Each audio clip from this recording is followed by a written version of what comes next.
Hallelujah. स्वागत है आप सबका मेरी भविष्यवाणियों की पुस्तक में।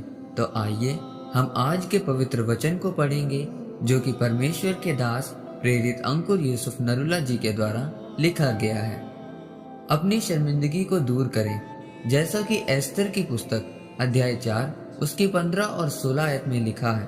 तब एस्तर ने मोर्दके के पास यह कहला भेजा कि तू जाकर शूशन के सब यहूदियों को इकट्ठा कर और तुम सब मिलकर मेरे निमित्त उपवास करो। 3 दिन रात ना तो कुछ खाओ और ना कुछ पियो, और मैं भी अपनी सहेलियों सहित उसी रीति उपवास करूंगी। और ऐसी ही दशा में मैं नियम के विरुद्ध राजा के पास भीतर जाऊंगी, और यदि नष्ट हो गई तो हो गई। मेरे प्रियो, बच्चों की आशीष ना होना, फल लेकर ना आना, यह एक शर्मिंदगी नहीं है। एक व्यक्ति जिसको परमेश्वर ने व्यापारी होने की बुलाहट दी है और वह अपने व्यापार में संघर्ष कर रहा है, तो यह एक शर्मिंदगी है। और हर एक शर्मिंदगी को खत्म करने के लिए आपको जोर लगाना पड़ेगा। जिस शर्मिंदगी के पीछे उसे दूर करने के लिए आप जोर नहीं लगाएंगे, वह शर्मिंदगी आपकी जिंदगी से कभी दूर नहीं होगी।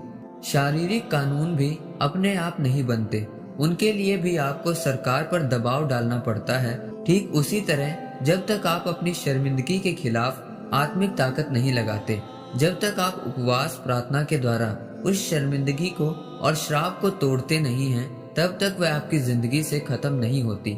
यहूदी लोग एक जगह पर गुलाम बनकर रहे और अपनी जान को बचाने के लिए इधर उधर भागे और छिपे। यह उनके लिए एक शर्मिंदगी थी। इस शर्मिंदगी को दूर करने के लिए एस्तर ने फैसला लिया कि मैं 3 दिन रात के उपवास रखकर प्रार्थना करूंगी और अपनी यहूदी कौम को बचाऊंगी।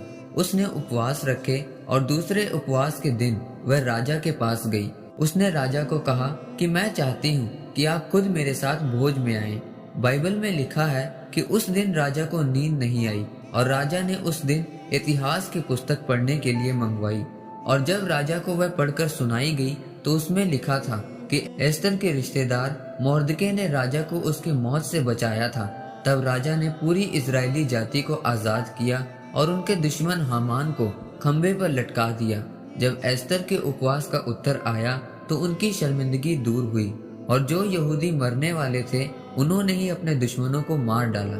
जिस शैतान को आपकी जिंदगी से निकलना चाहिए वह अभी भी आपके अंदर ही है, क्योंकि आपने उसे जगह दी हुई है। उस गरीबी असफलता को जगह दी हुई है, लेकिन जब आप उसको निकालने की ठान लेंगे और परमेश्वर की आग उसके ऊपर फेंकेंगे तो उस शैतान, गरीबी और असफलता को जाना ही पड़ेगा। बाइबल में लिखा है कि 430 साल बीतने पर भी जब परमेश्वर का वचन इजरायलियों के जीवन में पूरा नहीं हुआ, तब उन्होंने अपने दुखों के कारण परमेश्वर की दुहाई दी, और तब परमेश्वर ने अपने दास मूसा को उनके पास भेजा और उन्हें मिस्र की गुलामी से छुड़ाया। मेरे प्रियो, बाइबल में लिखा है कि परमेश्वर के राज्य में बलपूर्वक प्रवेश किया जाता है। जब तक आप अपनी आशीषों के लिए और श्रापों को तोड़ने के लिए जोर नहीं लगाते, तब तक वह रुकी रहती है। फिर जब प्रार्थना, उपवास और परमेश्वर के वचन के साथ अपनी शर्मिंदगियों को तोड़ते हैं, तो फिर आपको आशीषित होने से कोई नहीं रोक सकता। आमीन। आइए परमेश्वर के दास के द्वारा लिखी गई इस प्रार्थना को आप मेरे साथ एक मन होकर करें। सर्वशक्तिमान परमेश्वर, इस वचन के लिए मैं आपका धन्यवाद करता हूँ। परमेश्वर, अपना अनुग्रह मुझ पर कर, ताकि मैं आपकी सामर्थ्य से भरकर अपने श्रापों को तोड़कर अपनी शर्मिंदगियों को दूर कर सकूं और आपकी आशीषों को ग्रहण कर सकूं। प्रभु यीशु मसीह के नाम में आमीन। परमेश्वर आप सबको आज के वचन के ऊपर मनन करने के द्वारा आशीषित करे। आमीन।